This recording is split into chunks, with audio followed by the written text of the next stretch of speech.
Hello बच्चों, विद्या वाहिनी में आप सबका स्वागत।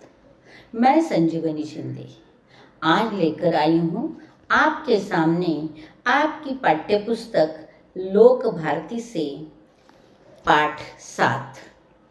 पाठ का नाम है डॉक्टर का अपहरण और इसके लेखक है डॉक्टर हरिकृष्ण देव सर। पहले हम देखेंगे लेखक के बारे में जानकारी। लेखक का परिचय।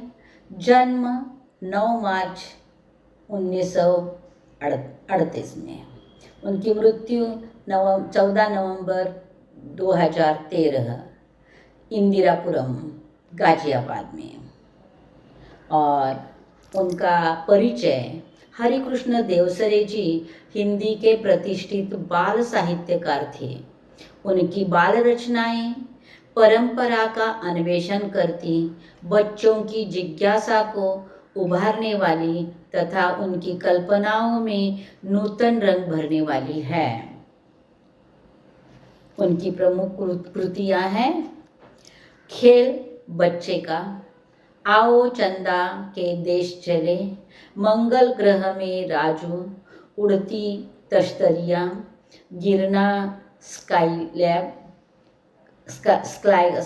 का, दूसरे ग्रहों के गुप्तचर आदि वैज्ञानिक बाल उपन्यास। अब हम देखेंगे अपने गद्य संबंधित थोड़ी जानकारी लेंगे। यह विज्ञान कथा है, यानी इस डॉक्टर का अपहरण इस पाठ की विधा विज्ञान कथा है। जीवन की किसी घटना को रोचक प्रवाही वर्णन कहानी है। डॉक्टर का अपहरण एक विज्ञापन कथा है।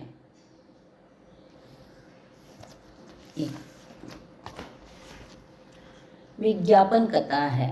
प्रस्तुत कथा के माध्यम से देवसरे जी ने उद्योगों के अंधाधुंध विकास, मशीनों की बढ़ती संख्या, फैलते प्रदूषण, बढ़ती बीमारियां, जलवायु परिवर्तन के कुप्रभावों के प्रति हमें जागरूक किया है। यानी यह जो कुछ वैज्ञानिक खोज निकल रही है, लेकिन देखो अच्छे के साथ बुरा भी आता है, लेकिन कितना बुरा यह हमें देखना है अथवा अपनी सेहत के बारे में हमें सोचना है। उसका प्रभाव कुप्रभाव हम पर पड़ता है। कुप्रभाव यानी बुरा प्रभाव। तो इस प्रकार गद्य संबंधी जानकारी हमने देखी है। अब डॉक्टर का अपहरण क्यों हुआ, कैसे हुआ और बाद में उनको वहाँ जाकर क्या करना पड़ा, इन सब बातों की जानकारी डॉक्टर का अपहरण इस पाठ में हम देखने वाले हैं। पाठ की शुरुआत हम कर रहे हैं। कुछ महीनों पहले आपने डॉक्टर भटनागर के अचानक लापता हो जाने का समाचार पढ़ा होगा, लेकिन उसके बाद फिर उनके बारे में कुछ भी पता न चला। हुआ यह था कि एक रात को लगभग 2 बजे उनके घर की कालबेल बज उठी। आदत के अनुसार डॉक्टर भटनागर उठ गए। उनकी पत्नी जाग कर भी बिस्तर पर पड़ी रही, क्योंकि वह जानती थी कि ऐसा तो रोज ही होता है। यानी देखो, कुछ महीने पहले समाचार पत्र में भटनागर जी की जो लापता होने का समाचार आया था, और उसके बाद थोड़े दिन के बाद वह समाचार, उसके बारे में बातचीत सब कुछ शांत हो गया। लेकिन लेखक आगे बताना चाहते हैं कि क्या हुआ था, कैसे लापता हो गए। तो कैसे लापता हुए, तो रात का समय था, रात के 2 बजे उठे थे और तब डॉक्टर के घर की कॉलबेल बजती है। कॉलबेल बजने के बाद डॉक्टर खुद उठते हैं और दरवाज़ा खोलने के लिए चल निकलते हैं। तब उनके घर में उनकी पत्नियां और वह डॉक्टर भटनागर जी थे। पत्नी भी जाग उठी थी, यानी उसकी नींद खुल गई थी, लेकिन वह बिस्तर से उठती नहीं। तो वह बिस्तर पर ही लेटी सोचती है, क्योंकि वह जानती है कि बहुत बार ऐसा होता है कि रात के समय में कॉलबेल बजना, कोई बुलाने के लिए, डॉक्टर के लिए आना, ये बहुत बार होता है। तो उनको क्या लगा, जब भी कोई मरीज सीरियस होता तब अस्पताल का चौकीदार उन्हें उठाने आ जाता। यानी अस्पताल के पास वाले क्वार्टर में ही भटनागर जी रहते थे। तब अगर अस्पताल में भर्ती हुए मरीज से कोई सीरियस हो जाए तो वहाँ का चौकीदार डॉक्टर को उठाने के लिए आ जाता। ऐसा नहीं है तो और कौन सी बात होती है, अगर किसी को उन्हें घर बुलाकर ले जाना होता तो वह भी आकर उन्हें जगा देता। यानी भर्ती हुए मरीज में कोई सीरियस नहीं है तो बाहर का अपने घर में, खुद के घर में अपना पेशेंट है और वह सीरियस हो रहा है अथवा उसे देखना है तो घर से भी लोग डॉक्टर के घर, अपने घर से यानी मरीज के घर से भी लोग डॉक्टर के घर डॉक्टर को बुलाने के लिए आते थे। डॉक्टर भटनागर मरीजों की सेवा करना अपना परम कर्तव्य समझते थे, इसलिए वह इसका बुरा न मानते बल्कि सहर्ष चले जाते। यानी डॉक्टर भटनागर जी मानते थे कि मेरा फर्ज ही है, किसी भी वक्त मरीज तकलीफ में है तो उसे मदद करना मेरा फर्ज है, और इसलिए वह हमेशा कभी भी कोई भी आए उसका स्वागत सहर्ष करते थे, हंसते हुए करते थे। कभी ऐसे उनके चेहरे पर तिरस्कार की, नफरत की भावना नहीं दिखाई देती थी, तो आने वाले भी बेझिझक उनको बुलाने के लिए किसी भी समय पर आते थे। कोई उन्हें फीस दे या ना दे इसकी उन्हें कभी चिंता न थी, यानी कोई फीस दे या ना दे उसके बारे में वो कभी सोचते नहीं थे। बस इतना सोचते थे कि मरीज तकलीफ में है तो मेरा कर्तव्य है वहाँ पहुँचना चाहिए, और इसलिए वह किसी भी वक्त, रात का समय हो, दिन का समय हो, किसी भी वक्त वह मरीज को देखने के लिए चले जाते हैं। उस रात भी वह उठे और गाउन पहने ही दवाइयों का बैग उठाकर चले गए। और उस वक्त जब रात को कॉलबेल बजी थी, उनकी पत्नी बता रही है कि उनके शरीर पर गाउन था रात का, वो वैसे ही, यानी कपड़ा भी नहीं पहनते अलग से, तो वैसे ही बैग उठाकर ले चले और घर से बाहर चले गए। आमतौर से होता यह था कि वह 1-2 घंटे में लौट आते थे। आमतौर पर, यानी बहुत बार ऐसे हुआ था कि वह रात के समय गए और 1-2 घंटे के बाद लौट आए हैं, या फिर सवेरा होते होते तो अवश्य ही आ जाते थे। यानी अगर रात के समझ लो 1 बजे गए हैं तो 2, 3, 4 बजे तक नहीं आए तो सवेरा होते होते तो आ ही जाते थे, क्योंकि उन्हें अस्पताल समय से पहुंचने की आदत थी। यानी वह अस्पताल में नौकरी करते थे और यह रात के समय में या किसी भी समय में कोई बुलाने के लिए आए तो वो जाते थे, वह अपना इंसानियत के नाते वह चले जाते थे।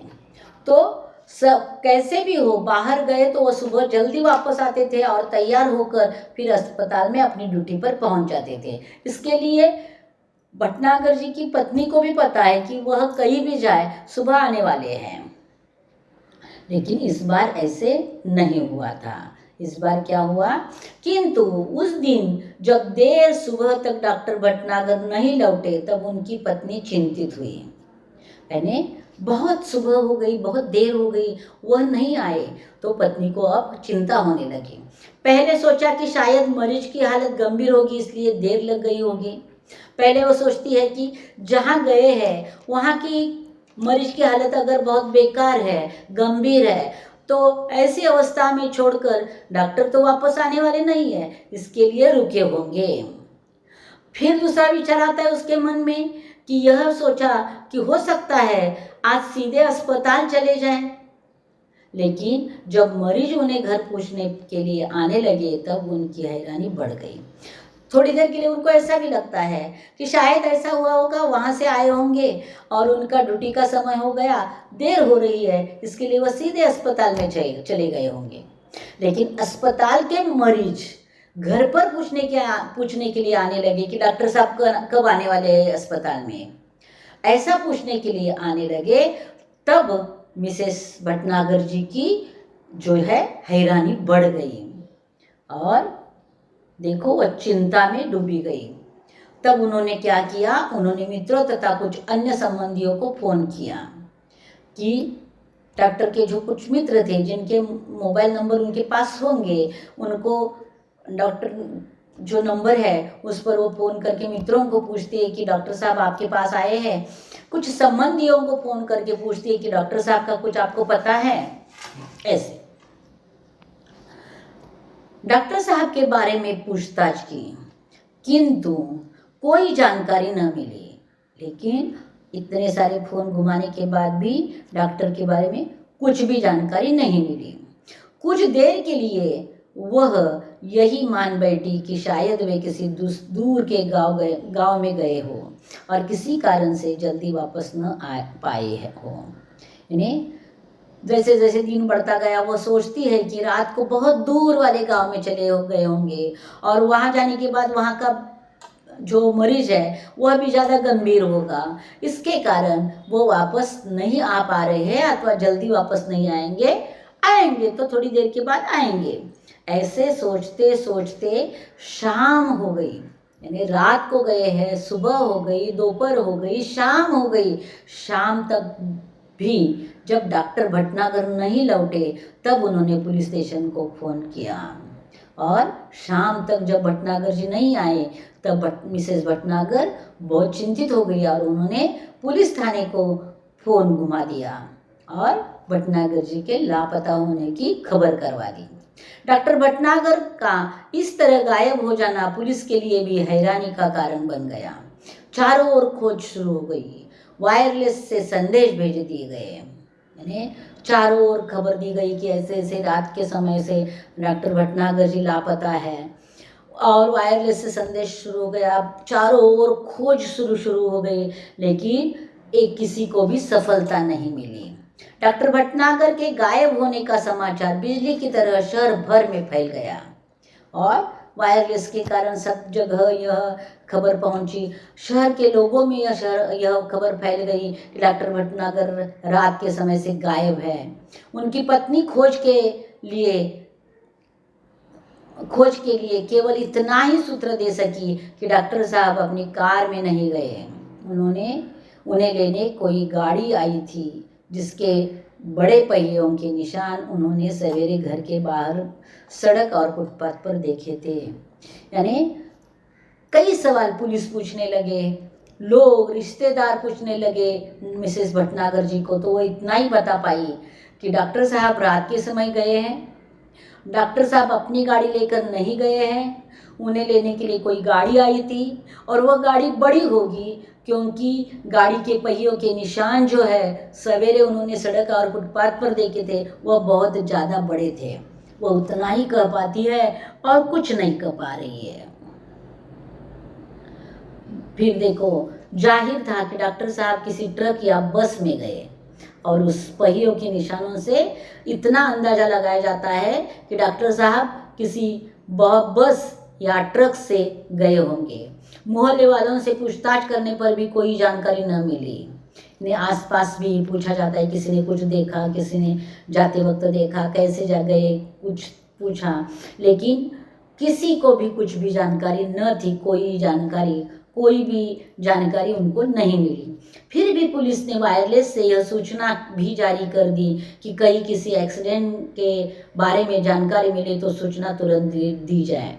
यानी कई एक्सीडेंट हो गया है, जैसे कि कहने का पुलिस का अंदाज़ा यह था कि शायद यहाँ से वह निकले होंगे, शायद वह मरीज का इलाज कर वापस आ रहे होंगे तभी एक्सीडेंट हो गया होगा, ऐसा कुछ हुआ है। तो एक्सीडेंट के बारे में भी पूछताछ होती है कि कई रात के समय में एक्सीडेंट हुआ है, लेकिन इसका भी जवाब नहीं मिलता। कई दिन बीत गए, कोई सूचना नहीं मिली। यानी एक दिन नहीं, कई दिन बीत गए, लेकिन डॉक्टर भटनागर जी के बारे में कोई सूचना कहीं से भी नहीं मिली। चूंकि डॉक्टर भटनागर का कोई शत्रु भी न था, इसलिए शंका करना व्यर्थ था कि उनकी हत्या कर दी गई होगी। और पत्नी कहती है कि उनका कोई शत्रु भी नहीं है, तो यह भी नहीं है कि कोई शत्रु होगा उसने उनकी हत्या की होगी, लेकिन हत्या करने के बाद भी उनकी डेड बॉडी भी नहीं मिल रही है।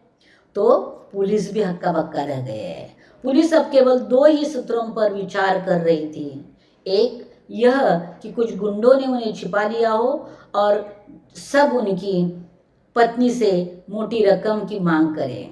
यानी अब पुलिस यहाँ इस नतीजे पर पहुंची थी कि शायद ऐसा हुआ होगा कि गुंडों ने उन्हें अपने जगह पर ले गए होंगे और वहाँ रखा होगा और कुछ दिनों बाद वह गुंडे भटनागर जी की पत्नी के पास बहुत बड़ी रकम की मांग करेंगे, ऐसा पुलिस ने मन में सोचा था, लेकिन यह सही नहीं था। दूसरा यह कि कोई डाकू दल उन्हें किसी डाकू का इलाज कराने के लिए ले गया होगा, अथवा पुलिस दो बातें सोचती थी, एक उनका अपहरण हो गया होगा और पैसों की मांग की जाएगी, अथवा दूसरा ऐसा है कि डाकू की टोली ने उन्हें अपने टोली में अपने दल में लेकर गए होंगे किसी डाकू का इलाज करने के लिए, और डाकू के दल में हर दिन आना जाना होता नहीं है, तब डाकू का इलाज पूरा होने तक डाकू की टोली उनको अपने दल में रखेगी और डाकू ठीक होने के बाद उन्हें छोड़ा जाएगा, ऐसी पुलिस सोचती है, अंदाज़ा लगाती है कि ऐसा हुआ होगा, लेकिन क्या हुआ है किसी को भी पता नहीं है। अब देखो, दिन पर दिन बीतते गए और डॉक्टर भटनागर के बारे में कोई जानकारी न मिली, यानी दिन पर दिन बीतते गए, डॉक्टर भटनागर जी को कोई जानकारी नहीं मिली। उनके इस तरह रहस्यात्मक ढंग से गायब हो जाने से न सिर्फ पुलिस परेशान थी, बल्कि लोग भी भयभीत हो गए थे, यानी सामान्य लोग भी भयभीत हो रहे थे कि इतना अच्छा डॉक्टर जो हमेशा लोगों के काम आने वाला, उसको अगर ऐसे गायब कर दिया तो हमारे जैसे सामान्य लोगों का कैसा होगा। ऐसी बात सामान्य लोगों के मन में भी डर गई और पुलिस तो सिर्फ सोचती रही है, परेशान हो गई है, क्योंकि कुछ भी पता नहीं चल रहा है। यही कारण था कि डॉक्टर भटनागर के गायब होने का समाचार केवल एक ही बार छपा गया और बाद में भय का वातावरण बन जाने से डर से उसे दबा दिया गया।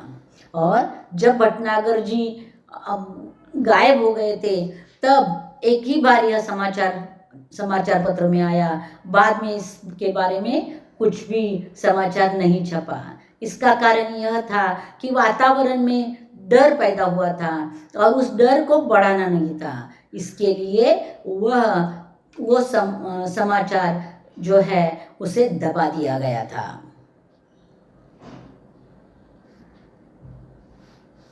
धीरे धीरे कई महीने बीत गए, ऐसे करते करते कई महीने बीत गए। देखो, दिन बीते, महीने बीते, लेकिन भटनागर जी का कोई पता नहीं। श्रीमती भटनागर निराश हो चुकी थी, उनकी हालत पागलों जैसी हो गई थी। हर रोज सुबह उठती और दरवाजे पर आकर खड़ी हो जाती, जैसे वह डॉक्टर भटनागर के आने की प्रतीक्षा कर रही हो। यानी भटनागर जी, मिसेस भटनागर जी जो है वह पागल सी हो गई है। हर दिन सुबह उठती और दरवाजे पर आकर खड़ी हो जाती थी, जैसे कि वह डॉक्टर भटनागर जी की प्रतीक्षा कर रही है और अभी वो आएंगे ऐसा लगता है। ऐसे अंदाजे से वह खड़ी रहती थी दरवाजे पर। ऐसे करते करते कई महीने बाद एक दिन श्रीमती भटनागर ने दरवाजे पर फिर से वैसी गाड़ी के पहियों के निशान देखे और ऐसे करते करते कई महीने बीत गए और एक दिन सुबह सुबह श्रीमती भटनागर जी दरवाजे के सामने वैसे ही गाड़ी के पहियों के निशान देखती है जैसे जिस दिन भटनागर जी गायब हो गए थे। वही निशान सेम दिखाई दिए थे। उन्हें लगा कि शायद डॉक्टर साहब आए थे, लेकिन कहाँ है। उन्होंने तुरंत पुलिस को सूचना दी, खोज जारी हो गई। पुलिस का एक दल उनके घर भी आया। यानी जब मिसेस भटनागर जी सोचती है कि डॉक्टर साहब आए होंगे, लेकिन आए तो कहाँ है, यह सवाल उनके मन में था। लेकिन वह तुरंत पुलिस को खबर कर देती है, सूचना देती है। पुलिस खोज जारी करती है और पुलिस का एक दल उनके घर भी आता है। और क्या देखने के लिए मिलता है, देखो बच्चों, उसने गाड़ी के निशान देखे, लेकिन उन निशानों को देखकर कुछ भी अंदाज लगाना कठिन था। आने वाले पुलिसों ने भी वह गाड़ी के निशान देखे, लेकिन सिर्फ निशान देखकर क्या करेंगे, कुछ अंदाजा लगाना कठिन था। हाँ, एक सीढ़ी अवश्य मिली। हाँ, तब एक सीढ़ी मिली जो लिफाफे में बंद थी। एक सीढ़ी थी जो लिफाफे में बंद थी, वह मिली और उस पर श्रीमती भटनागर का नाम लिखा था। और उस लिफाफे पर भटनागर जी का, श्रीमती भटनागर का नाम लिखा था। उस सीढ़ी को तुरंत सुनने की व्यवस्था की गई और तुरंत उस सीढ़ी को सुनने की व्यवस्था की गई। सीढ़ी बजते भी सभी लोग हतप्रभ हो गए। सीढ़ी बजाने की व्यवस्था की गई, सीढ़ी शुरू हो गई, सीढ़ी का आवाज़ निकला और सब लोग हतप्रभ हो गए, हताश हो गए। उसमें डॉक्टर भटनागर बोल रहे थे और उस सीढ़ी से डॉक्टर भटनागर जी की आवाज़ सुनाई दी। और वह क्या कह रहे हैं, अब देखो हम देखेंगे डॉक्टर भटनागर जी क्या कह रहे हैं। तुम सब लोग मेरे लिए परेशान होंगे, शायद अब मरा हुआ समझ लिया हो, लेकिन मैं जिंदा हूँ और बिल्कुल ठीक हूँ। तुम लोगों से कई करोड़ों मील दूर मैं एक अन्य सौर मंडल के ग्रह में हूँ।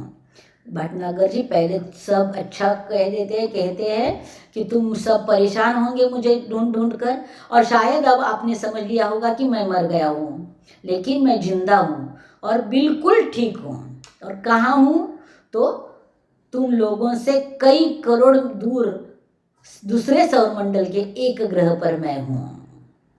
हम धरती वाले सोचते हैं कि शायद दुनिया में जो कुछ है वह हम ही हैं, लेकिन इस ब्रह्मांड में तो हमारे सूर्य जैसे न जाने कितने सूर्य और सभी के अपने अपने ग्रह हैं।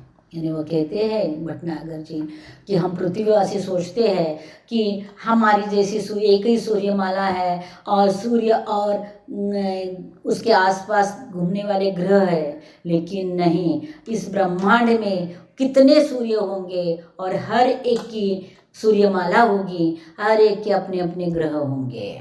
ऐसे ही अलग से दूसरे सूर्य के ग्रह पर मैं हूँ, यह बता देते हैं। उन ग्रहों पर दुनिया बसी है, यानी जैसे अपनी पृथ्वी पर दुनिया बसी है वैसे ही अन्य ग्रहों पर भी, अपनी सूर्यमाला के नहीं दूसरी सूर्यमाला के ग्रह पर भी दुनिया बसी है और हमसे वे लोग कई गुना ज़्यादा उन्नतिशील है। और जाते जाते भटनागर जी यह विशेषता बताते हैं कि वे लोग कई गुना ज़्यादा उन्नतिशील है। मुझे यहाँ आकर अपने परिवार, मित्रों, देश और पृथ्वी से दूर का दुख तो बहुत ही ज़्यादा है। यानी मैं आप सब से इतना दूर आया हूँ, अपने मित्रों से, अपने परिवार से, पृथ्वी से दूर, इतने बहुत दूर आया हूँ, लेकिन इस बात की खुशी है कि मेरा यह भ्रम जाता रहा कि दुनिया में सिर्फ हम ही हैं। और भटनागर जी कहते हैं इसका दुख है, लेकिन यह सोच भी सत्य है कि दुनिया में हम ही सिर्फ है। यह जो हमारी सोच थी वह गलत है। मुझे उम्मीद है कि पृथ्वी के लोग मेरी इस बात से कुछ सबक लेंगे, यानी कुछ सीख लेंगे मेरी इस बात से, और जो है मैं बता रहा हूँ उसे ध्यान से सुनेंगे और कुछ बदलाव करेंगे। आगे जाकर कहते हैं, हाँ तो पहले सुनो, तो ये वह कहानी कि मैं कैसे आया। तो भटनागर जी कहते हैं पहले सबसे पहले सुनो कि मैं वहाँ से यहाँ कैसे आया। अमेरिका में हुए मेरे सम्मान और मेरे ज्ञान के बारे में इस ग्रह के लोगों ने गुप्त रीति से सूचनाएं इकट्ठा की थी। भटनागर जी का अमेरिका में सम्मान हुआ था और उनके ज्ञान के बारे में तब जिस ग्रह पर भटनागर जी पहुंचे उस ग्रह के लोगों ने सूचनाएं इकट्ठा की थी और तब उन्हें समझा था कि ये भटनागर जी व्यक्ति जो है, जो डॉक्टर है, वो बहुत ही ज्ञानी है। तो तभी से उन्होंने सोचा कि इसका अपहरण हम करेंगे। ये तभी से मेरा अपहरण करने की योजना बना रहे थे। उस रात को जब मैं बाहर आया तब एक आदमी ने मुझे बाहर खड़ी सवार पर चलने का इशारा किया।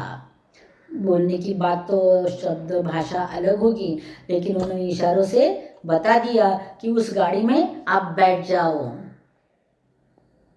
मैं अपने सहज भाव से आगे बढ़ा, लेकिन उस विचित्र यान को देखकर चौंक पड़ा। यानी लेखक भटनागर जी कहते हैं कि हमेशा कोई भी आता था गाड़ी दरवाजे पर खड़ा करता था, मैं उसकी गाड़ी में बैठता था, वैसे ही मैं आगे बढ़ा, लेकिन जैसे आगे बढ़ा वह गाड़ी नहीं थी, यान था। आगे बढ़े और उन्होंने देखा कि यह तो साधारण गाड़ी नहीं है। यान देखकर वह चौंक पड़े। इसके पहले कि मैं कोई विरोध करता या भागने की कोशिश करता, 3 लोगों की मजबूत बाहों ने मुझे जकड़कर यान के अंदर डाल दिया। यानी मैं सोचने के पहले, यानी मैं सोच रहा था कि ये यान है, सीधी सादी गाड़ी नहीं है, ऐसा सोच रहा था, तभी मैं ना भागूं इसलिए 3 लोग मजबूत से मुझे पकड़ लेते हैं, जकड़ लेते हैं और यान के अंदर डाल देते हैं।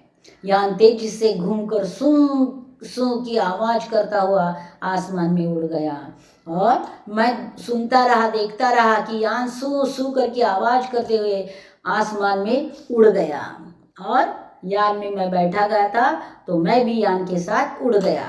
घबराहट के कारण मैं बेहोश हो गया था और जैसे ही यान उड़ने लगा तो भटनागर जी डर गए और डर के कारण, घबराहट के कारण वो बेहोश हो गए। और जब होश में आए तो उन्होंने क्या देखा? जब मुझे होश आया तो वह यान इस ग्रह पर पहुंच चुका था। मुझे एक विशेष किस्म का प्लास्टिक सूट पहनाया गया ताकि मैं ग्रह के वातावरण के अनुकूल रह सकूं, क्योंकि वहाँ का वातावरण अलग होगा, पृथ्वी का वातावरण अलग होगा। भटनागर जी के शरीर को पृथ्वी के वातावरण की आदत थी, इसके लिए उनको एक प्लास्टिक सूट पहनाया गया जो कि वहाँ के वातावरण का उन पर बुरा प्रभाव ना पड़े। अब चूंकि मुझे यहाँ आए काफ़ी समय हो गया है, वो कहते हैं भटनागर जी, इस ग्रह पर आकर मुझे काफ़ी समय हो गया है, यहाँ से भागने की कोशिश भी नहीं कर सकता। सही है ना, दूसरे ग्रह पर है, वहाँ से कैसे वापस आएंगे? उनके लिए यान चाहिए और वह सब उन लोगों के पास है। तो भटनागर जी कहते हैं यहाँ से भागने की कोशिश मैं नहीं कर सकता, इसलिए मुझे आप सब लोगों के लिए यह संदेश रिकॉर्ड करके भेजने की अनुमति दी गई। और भटनागर जी ने उनको विनती की होगी कि मेरे लोगों को कुछ खुशहाली तो समझा दो, इसके लिए उन लोगों ने यह संदेश रिकॉर्ड करने की अनुमति दी और मैंने यह रिकॉर्ड किया है और आपके पास मेरी सही सलामती का संदेश पहुंचाया है। इस ग्रह का नाम बड़ा विचित्र सा है। यहाँ के लोग विज्ञान में बहुत आगे बढ़ गए हैं। अब देखो, वह अब वहाँ के लोगों की जानकारी दे रहे हैं। वह कहते हैं कि यह ग्रह, इस ग्रह का नाम बड़ा विचित्र है, तो उन्होंने दिया नहीं है। यहाँ के लोग विज्ञान में बहुत आगे बढ़ गए हैं। इनके पास ऐसे यान है कि ये एक सौरमंडल से दूसरे तक आसानी से आते जाते हैं। वह बहुत ही ज्ञानी लोग हैं, विज्ञान में बहुत आगे बढ़े हुए हैं और इसके लिए उनके पास ऐसे यान हैं कि जो एक सौरमंडल से दूसरे सौरमंडल में वह आसानी से आते जाते हैं। यहाँ भी लोगों ने रहने के लिए घर बना रखे हैं, कारखाने हैं, बाजार है, बस्तियाँ है। यानी यह सब जैसे पृथ्वी पर है वैसे ही यहाँ भी है। कारखाने हैं, बाजार है, बस्तियाँ है, मोटार है, सभी कुछ है, लेकिन हमसे बिल्कुल भिन्न। यानी ये सब कुछ है, कारखाने हैं, बाजार, बस्तियाँ, मोटारें जो पृथ्वी पर है वैसे ही, लेकिन वह हमसे बहुत अलग है, एकदम भिन्न है। इनके अपने वैज्ञानिक सिद्धांत है, यानी अपने अपने वैज्ञानिक सिद्धांत के अनुसार उन्होंने कारखाने बनाए होंगे, बस्तियाँ बनाई होंगी, मोटारें बनाई होंगी। इनके अपने वैज्ञानिक सिद्धांत है। इन्हें कई सौर मंडलों और उनके ग्रहों के बारे में जानकारी है। हमें तो अपने ही सौरमंडल के बारे में जानकारी है और हम अपने ही सौरमंडल के अन्य ग्रहों की जानकारी पा रहे हैं, लेकिन ये लोग तो इतने ज्ञानी हैं कि इनको ऐसी कई सौरमंडल की जानकारियां हैं और वहाँ के ग्रहों की भी जानकारियां हैं। हमारा सौरमंडल इनके सबसे निकट है और हमारा सौरमंडल इनके सौरमंडल से निकट है, पास भी है, इसलिए उन्होंने आसानी से मेरा अपहरण कर लिया। हमारा सौरमंडल पास में होने के कारण उन्होंने मेरा अपहरण आसानी से कर लिया। मेरे अपहरण का कारण जानने से पहले यह जान ले कि ये लोग चिकित्सा शास्त्र में बहुत पिछड़े हुए हैं। यानी भटनागर जी कहते हैं कि मेरा अपहरण क्यों किया, इसका कारण मुझे बताना चाहिए, लेकिन उसके पहले मैं बताना चाहता हूँ कि ये लोग ज्ञानी हैं लेकिन चिकित्सा शास्त्र में बहुत ही पिछड़े हुए हैं, उनको बिल्कुल इसका ज्ञान नहीं है। यह एक ऐसा ग्रह है जहाँ विज्ञान अपनी चरम सीमा को पहुँच चुका है, चरम सीमा पर पहुँच चुका है, यानी सबसे ऊंचाई तय की है विज्ञान ने, लेकिन इसमें चिकित्सा शास्त्र में वो बहुत पिछड़े हैं। यहाँ के आदमी अब आदमी नहीं मशीन हो गए हैं, यहाँ का सारा काम मशीनों से ही होता है और इसका नतीजा यह हुआ कि धीरे धीरे आदमी का महत्व कम होता गया। बहुत सारा काम, यानी कोई भी काम ऐसा नहीं कि मशीन नहीं करती, तो यहाँ का पूरा काम मशीनें करती है और आहिस्ता आहिस्ता यहाँ ऐसा वातावरण निर्माण हुआ कि आदमी का महत्व कम होता गया। इसका परिणाम क्या हुआ देखो आगे। अब इस पूरे ग्रह में मशीनें ज़्यादा और आदमी कम हैं, जो लोग हैं वे मशीनों के गुलाम हैं। दूसरी ओर यहाँ के लोगों को एक विचित्र तरह का सडन रोग होने लगा है।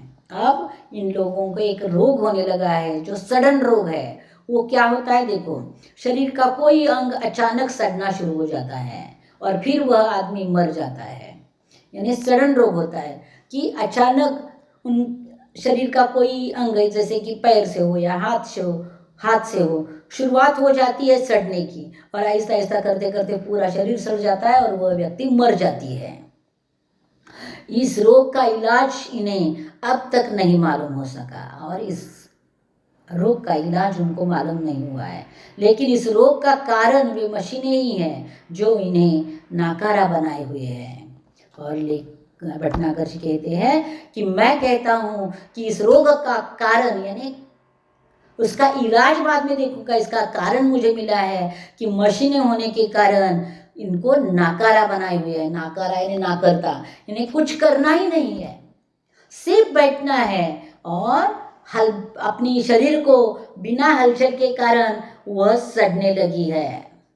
यहाँ के वैज्ञानिकों ने मेरे बारे में सुना, उन्होंने सोचा कि क्यों न मुझे यहाँ बुलाया जाए, तब कोई ऐसी तरकीब सोची जाए कि सड़ा हुआ अंग काट कर उसके स्थान पर दूसरा अंग लगा दिया जाए। यानी वहाँ के वैज्ञानिकों ने सोचा कि अगर भटनागर जैसा ज्ञानी डॉक्टर यहाँ बुलाया जाए तो जिसका भी शरीर का अंग सड़ने की शुरुआत हो जाए उसे वहाँ से काट दिया जाएगा और उस जगह पर दूसरा अंग लगाया जाएगा। बस इसी कारण मेरा अपहरण हुआ, बस भटनागर जी कहते हैं। और यही करने के लिए यहाँ उनको कोई अच्छा व्यक्ति नहीं मिल रहा था, इसके लिए उन लोगों ने मेरा अपहरण कर दिया है। आज मैं यहाँ बैठकर सोच रहा हूँ कि हमारी पृथ्वी पर भी विज्ञान तेजस्वी उन्नति कर रहा है, यानी वहाँ उनको थोड़ा तो खाली समय मिलता होगा, तब वह अपने पृथ्वी के भविष्य के बारे में सोच रहे हैं कि पृथ्वी पर भी वैज्ञानिक प्रगति बहुत ज़्यादा हो रही है, उन्नति हो रही है, उद्योगों के विकास से मशीनों की संख्या बढ़ रही है, मशीनों और कारखानों से वातावरण दूषित हो रहा है। और वह सब देखते देखते उनको पता चला है कि वह अगर जारी रहा और ज़्यादा मात्रा में हुआ तो पृथ्वी पर भी ऐसे ही दिन आने में देर नहीं लगेगी। और भटनागर जी को वहाँ के सौरमंडल के बारे में सोचने की जगह वो अपने पृथ्वी के बारे में सोच रहे हैं कि अगर पृथ्वी का वातावरण जो विकसित हो रहा है वो विकास की गति ऐसे ही बढ़ती गई तो जरूर और ज़रूर एक दिन पृथ्वी पर भी इस तरह की बीमारी फैल जाएगी। और आज भी पृथ्वी पर कैंसर, दिल की बीमारियां, तनाव के कारण होने वाली बीमारियां, ब्लड शुगर आदि उस भविष्य का संकेत है। यानी इतनी सारी, और देखो सच में है कैंसर होना, आजकल तो कितने ज़्यादा मात्रा में कैंसर हो रहा है, ब्लड शुगर तो हर एक को है। तो भविष्य में जो सडन रोग जैसे बीमारी का ही एक संकेत है, ऐसा भटनागर जी कहते हैं। इस ग्रह के लोग इन सभी मुसीबतों से गुजर चुके हैं लेकिन इन पर ध्यान नहीं दिए। पहले शुरुआत उनकी भी ऐसी ही थी जैसे पृथ्वी पर अब है, लेकिन जब ऐसी थी तब उन्होंने सोचा नहीं और वो बढ़ते बढ़ते बढ़ते बढ़ते अब सडन रोग में बदल गई है। अब स्थिति यह है कि अगर तुरंत कोई उपाय न किया जाए तो शायद यहाँ से इंसानों का नामो निशान मिट जाएगा। बस यहाँ होगी ऊंची इमारतें, बड़े बड़े कारखाने, चिमनियाँ और दैत्याकार मशीनें। भटनागर जी कहते हैं कि अगर तुरंत कोई उपाय न मिला तो शायद यहाँ ऐसा हो जाएगा कि इंसान का नामो निशान मिट जाएगा, यानी इंसान पूरे के पूरे चल बसेंगे और उसके बाद यहाँ सिर पर रहेगी ऊंची ऊंची इमारतें, बड़े बड़े कारखाने, कारखानों की चिमनियाँ और दैत्याकार मशीनें, इतना ही रह जाएगा। आप सोच रहे होंगे कि जो देश विज्ञान में इतना आगे बढ़ चुका है वह चिकित्सा शास्त्र में इतना पीछे कैसे रह गया। इसका कारण यह रहा है कि यहाँ के निवासियों का शरीर बहुत मजबूत होता है। यानी कहते हैं कि यहाँ के निवासियों का शरीर बहुत मजबूत होता था और इसलिए उन्होंने कभी चिकित्सा शास्त्र में ध्यान ही नहीं दिया। उसकी ऊपरी चमड़ी मोटे प्लास्टिक जैसे पदार्थ की बनी होती है, यानी वो ओरिजिनली वैसी प्लास्टिक जैसी बनाई होती है। इस पर हवा, पानी या मिट्टी का कोई असर होता नहीं था और इसलिए उन्होंने कभी चिकित्सा शास्त्र में ध्यान ही नहीं दिया। हाँ, जब ये बच्चे रहते हैं तब अवश्य यह चमड़ी नरम होती है, लेकिन बाद में धीरे धीरे वह सख्त हो जाती है। यह सब यहाँ की जलवायु का प्रभाव है। और वो कहते हैं कि यह चमड़ी का प्लास्टिक जैसा होना जलवायु के प्रभाव के कारण होता है, या लोग बीमार ही नहीं पड़ते, इसलिए उन्हें चिकित्सा की ज़रूरत ही नहीं पड़ती। और जब किसी चीज़ की ज़रूरत ना हो तो भला उसके बारे में कोई कैसे सोच सकता है। यानी वो कहते हैं कि जैसे यहाँ कोई बीमारी नहीं होता था तो बीमारी के बारे में या चिकित्सा शास्त्र के बारे में वह क्यों ज़्यादा अपना ज्ञान बढ़ाते, भला इसके बारे में कोई कैसा सोच सकता। इसी कारण ये लोग चिकित्सा शास्त्र में पीछे रह गए। किंतु अब मुसीबत आ गई है, यानी अब यह मुसीबत बहुत बढ़ गई है।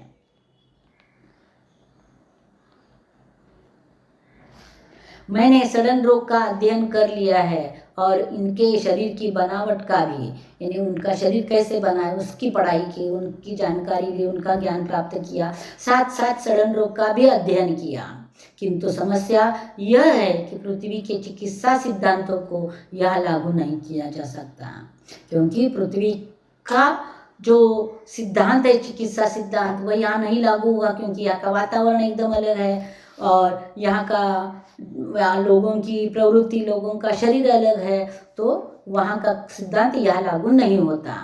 फिर भी कोशिश कर रहा हूँ। इस घातक रोग के इलाज के लिए दवाई बनाना है, अंग प्रत्यारोपण के लिए दवाई तथा आवश्यक सामान बनवाना है, क्योंकि आवश्यक प्रत्यारोपण करना है, यानी अंग प्रत्यारोपण यानी सड़ा हुआ अंग निकालना और उस जगह दूसरा नकली अंग लगाना। इसके लिए भी जो ऑपरेशन वगैरह करना पड़ेगा उसका भी सामान बनवाना है। बहुत ढेर सारा काम मेरे सामने पड़ा हुआ है। एक काम अकेले मेरे लिए कर पाना संभव नहीं है और अकेला मैं इतना सारा नहीं कर सकता कि दवाइयाँ बनाना, शस्त्र बनाना, ये सब मैं नहीं अकेला कर सकता। इसके लिए क्या किया है, मेरा छुटकारा भी यहाँ से तभी होगा जब मैं इन्हें इस मुसीबत से बचने का रास्ता बता सकूं। तब तक मेरा छुटकारा यहाँ से नहीं हो सकता। इसलिए अब ये लोग योजना बना रहे हैं कि मेरी सहायता के लिए पृथ्वी से कुछ और वैज्ञानिकों और डॉक्टरों को लाया जाए। मैं उनकी बात से सहमत नहीं हूँ, लेकिन भटनागर जी के सहमत होने न होने का सवाल ही नहीं है।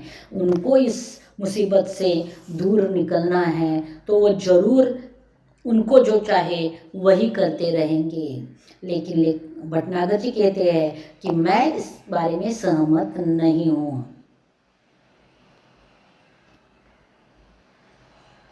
मैं तो चाहता हूँ कि ये लोग स्वयं ही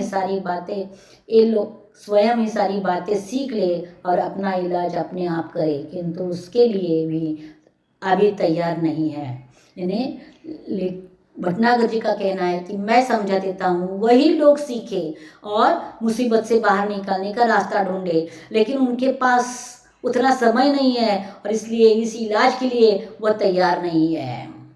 अपना इलाज अपने आप करे किंतु उसके लिए भी वह तैयार नहीं है। यही कारण है कि अब यह बात गुप्त रखी जा रही है कि पृथ्वी से कब और कितने डॉक्टरों और वैज्ञानिकों का अपहरण करके उन्हें यहाँ लाया जाएगा।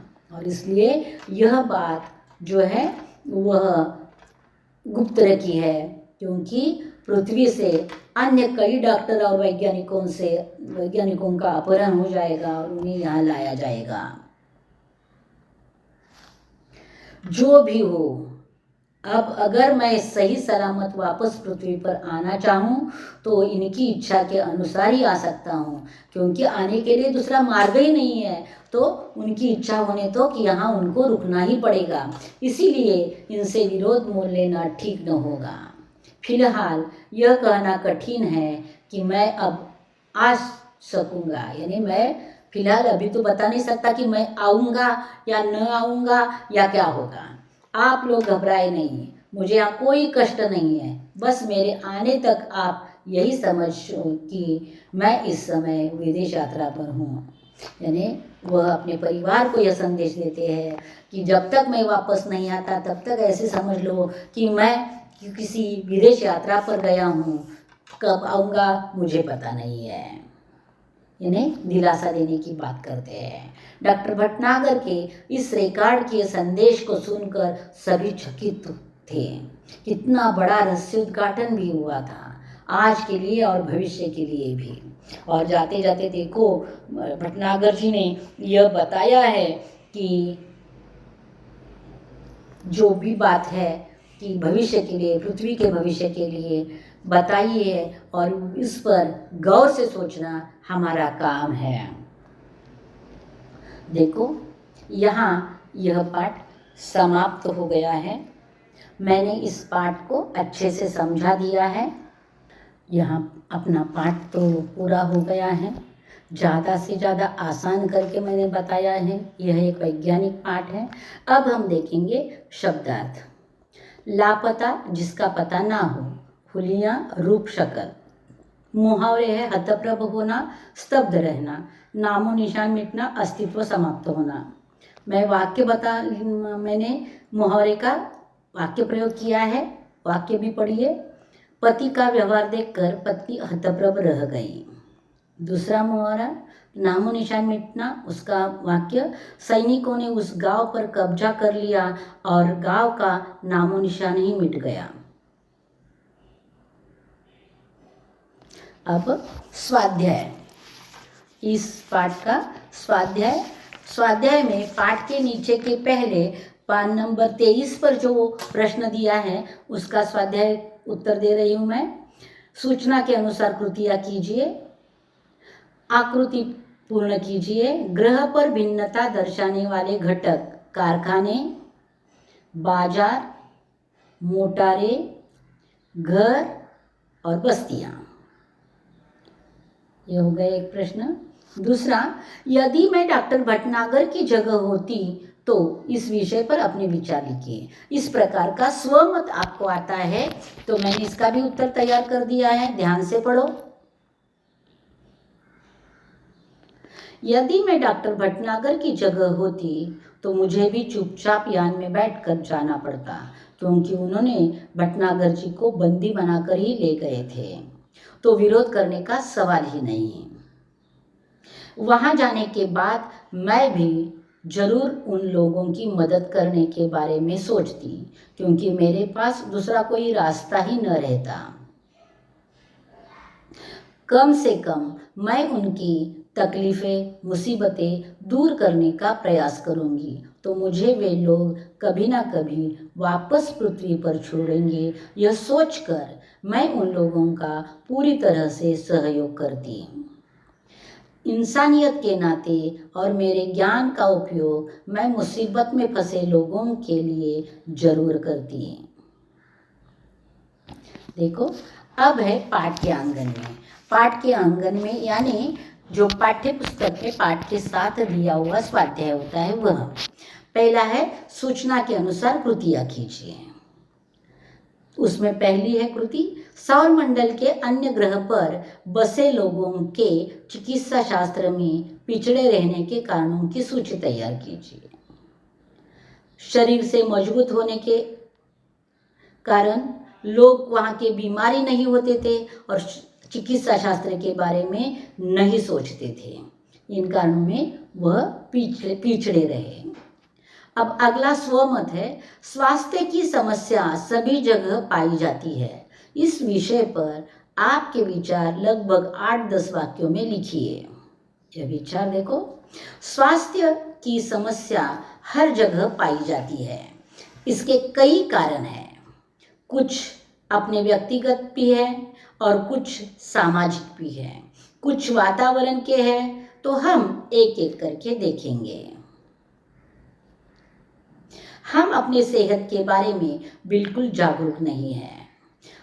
हम जो खाते हैं, क्या खाते हैं, कब खाते हैं, इसके बारे में कभी सोचते ही नहीं। और जो खा रहे हैं उसके बाद उसे हजम करने के लिए, उसे अपनी सेहत बनाने के लिए क्या करना चाहिए, इसकी सोच भी नहीं है। हमें व्यायाम की सख्त ज़रूरत होती है, लेकिन हर कोई आंखें बंद करके ही बैठा रहा है। साथ साथ जैसे शरीर के लिए काम चाहिए, खाना चाहिए, इस प्रकार शरीर को आराम भी चाहिए। इस बात पर भी कोई सोचता ही नहीं है। हवा प्रदूषण, अब देखो, पहले दूसरे परिच्छेद में हमने देखा वो वैयक्तिक जो है कारण जिसे हम सुधार सकते हैं, खुद सुधार सकते हैं, उसके बारे में देखा। अब जो समाज में एक साथ होता है उसके बारे में सोचेंगे। हवा प्रदूषण, पानी प्रदूषण, ध्वनि प्रदूषण, इनका भी बुरा असर हमारी सेहत पर होता है और इसे हम किसी भी प्रकार से रोकने की कोशिश नहीं करते या कम करने की भी कोशिश नहीं करते। यानी हवा प्रदूषण, पानी प्रदूषण, ध्वनि प्रदूषण का बुरा असर हम पर होता है, लेकिन उसे बंद करना तो छोड़ो, कम करने के बारे में भी हम सोचते नहीं हैं। जहाँ जहाँ ऐसी प्रदूषण की समस्याएं हैं और हम अपनी सेहत की ओर जागरूक नहीं हैं, तो स्वास्थ्य संबंधी समस्याएं जरूर दिखाई देगी। इसीलिए आजकल जब सब जगह स्वास्थ्य की समस्याएं बढ़ती जा रही है।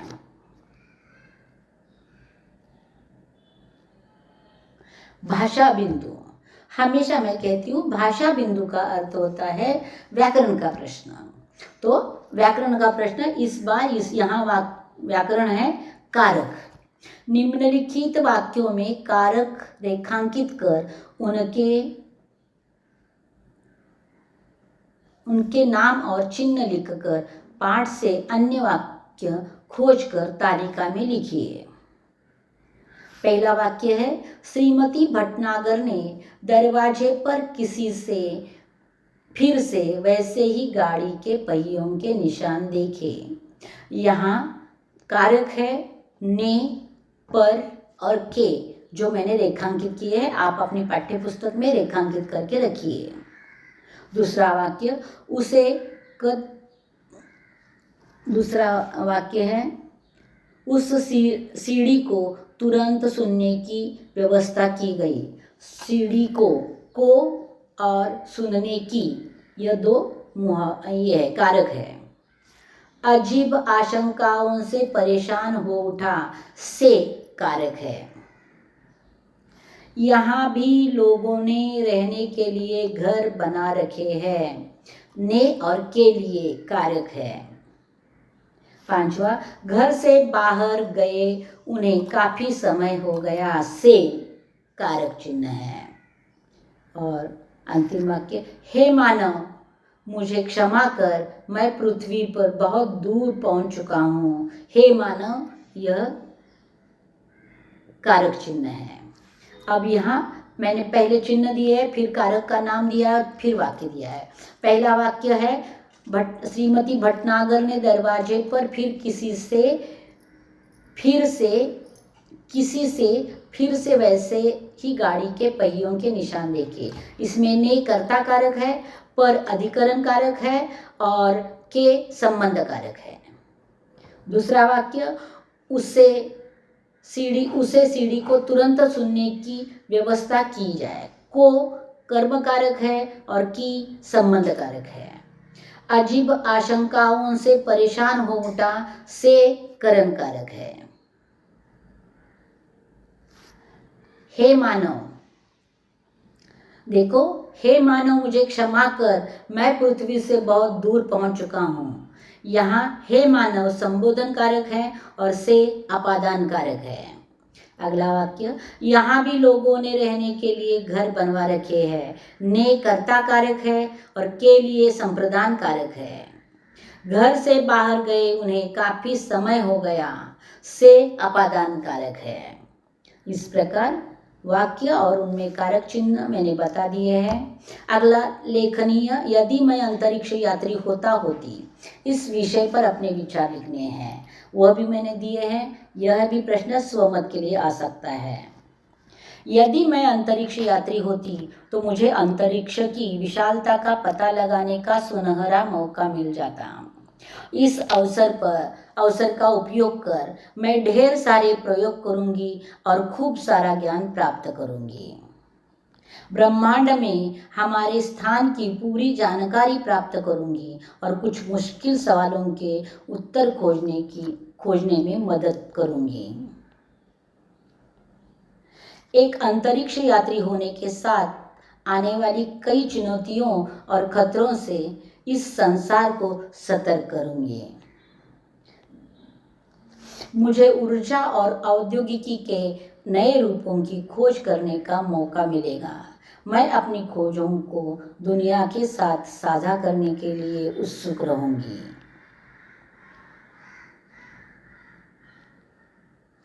अंत में मैं दुनिया के लिए एक राजदूत बनूंगी जो मानवता के सपनों को और आकांक्षाओं का प्रतिनिधित्व करूंगी। सभी के लिए प्रेरणा बनूंगी।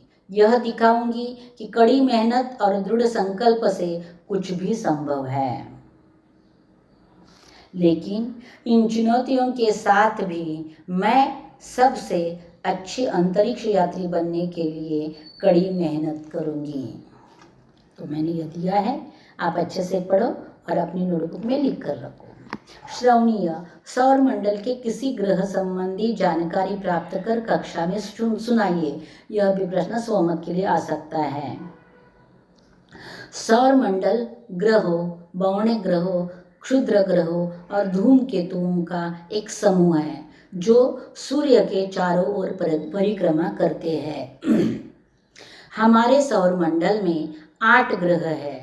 सूर्य से दूरी के अनुसार वे हैं बुध, शुक्र, पृथ्वी, मंगल, बृहस्पति, शनि, यूरेनस तथा नेपच्यून। पृथ्वी, अब उसमें से एक ग्रह के बारे में, पृथ्वी के बारे में मैंने जानकारी दी है। पृथ्वी सूर्य से दूरी के हिसाब से पृथ्वी तीसरा ग्रह है। आकार में वह 5वां सबसे बड़ा ग्रह है। यह ध्रुवों के पास थोड़ी चपटी है। यही कारण है कि इसके आकार को भू-आभ कहा जाता है। भू-आभ का अर्थ है पृथ्वी के समान आकार। अंतरिक्ष से देखने पर पृथ्वी नीले रंग की दिखाई पड़ती है क्योंकि इसकी 2/3 सतह पानी से ढकी हुई है, इसलिए इसे नीला ग्रह कहा जाता है। बच्चों, यहाँ तक का पूरा पाठ मैंने अच्छे से समझा दिया है। स्वाध्याय के सब प्रश्न किए हैं। पेज नंबर 23 के सब प्रश्न किए हैं। स्वमत के सब प्रश्नों के उत्तर मैंने दिए हैं। व्याकरण कारक मैंने दिया है। अब आया है यहाँ रचनाबोध, और आपको पता चला है अब तक के वीडियो से कि रचनाबोध के बारे में मैं नहीं देती। रचनाबोध का अर्थ क्या होता है कि इस रचना से, इस पाठ से आपको बोध क्या हो, बोध यानी ज्ञान, आपको क्या ज्ञान प्राप्त हुआ वह आपको 2-4 वाक्यों में लिखना है। बच्चों, वह आप लिखो और यहाँ अपना यह पाठ समाप्त होता है। मैं जल्दी ही आऊँगी अगला पाठ लेकर, वीर भूमि पर कुछ दिन। यह पाठ लेकर मैं जल्दी आऊँगी, तब तक इंतज़ार में रहना। धन्यवाद बच्चों।